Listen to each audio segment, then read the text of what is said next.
कर्स painting. हमारी आज की कहानी एक लड़के के बारे में, रवि, जो कि एक कलाकार था।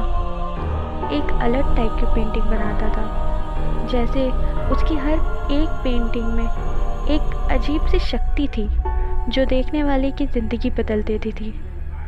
रवि ने अपनी नई पेंटिंग के लिए एक नई चित्रकारी की थी जिसे वो अपने स्टूडियो में रखने के लिए तैयार कर रहा था।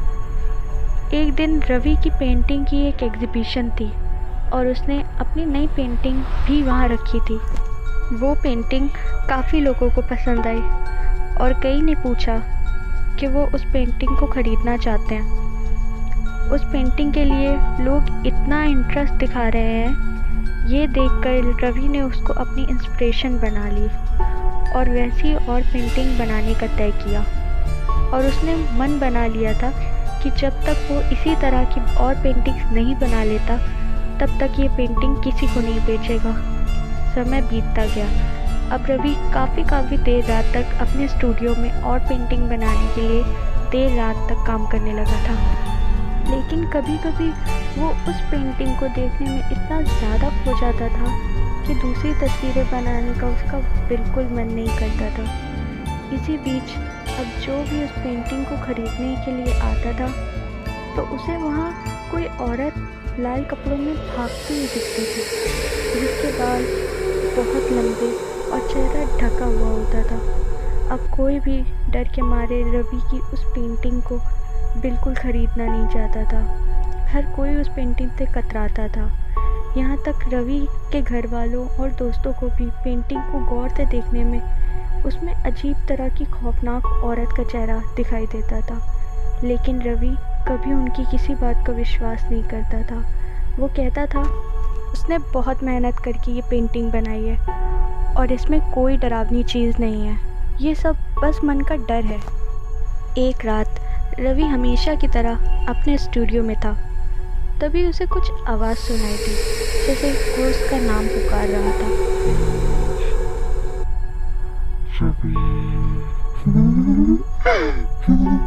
जब उसने गौर किया, वो आवाज़ उसकी उसी पेंटिंग से आ रही थी। जब उसने ध्यान से उस पेंटिंग को देखा, उसको उसमें एक भयानक चेहरा दिखा, जैसा हमेशा उसके घर वाले कहते थे। वो जल्दी से वहाँ से भागने लगा। तभी उसके स्टूडियो में आग लग गई और रवि बहुत बुरी तरह से जल गया, जिसके 2 दिन बाद रवि की मौत हो गई। रवि की मौत के साथ वहाँ का पूरा स्टूडियो, सब चीज़ें बहुत बुरी तरह से जल गई थी, सिवाय उस पेंटिंग के। सबको बहुत हैरत हुई, लेकिन सब जानते थे कि कहीं ना कहीं ये पेंटिंग भूतिया है। अब तो रवि था नहीं, तो उस पेंटिंग और उस स्टूडियो को रवि के घर वालों ने हमेशा के लिए बंद कर दिया। कुछ दिनों बाद रवि के स्टूडियो को एक नई दुकान वाले ने ख़रीद लिया और उसने रवि की उस पेंटिंग के बारे में बहुत कुछ सुना था, तो उसे लगा इसे बेच के वो काफ़ी पैसे कमा सकता है। लेकिन वहाँ आसपास के सब लोग उस पेंटिंग के बारे में अच्छे से जानते थे, तो कोई भी उसे ख़रीदने का नहीं सोचता। एक दिन नए मालिक की दुकान पर उसके कुछ दोस्त आए, तो उन्हें उसने रवि की पेंटिंग और उसके साथ हुए पूरे हादसे के बारे में बताया। सबको बहुत हैरत हुई, लेकिन उसके एक दोस्त को ये सिर्फ अफवाह लगी। उसने वो पेंटिंग ख़रीद ली। जब वो उस पेंटिंग को अपने घर ले गया, उसे कुछ अजीब सा महसूस होने लगा। वो हमेशा पेंटिंग को देखा करता था।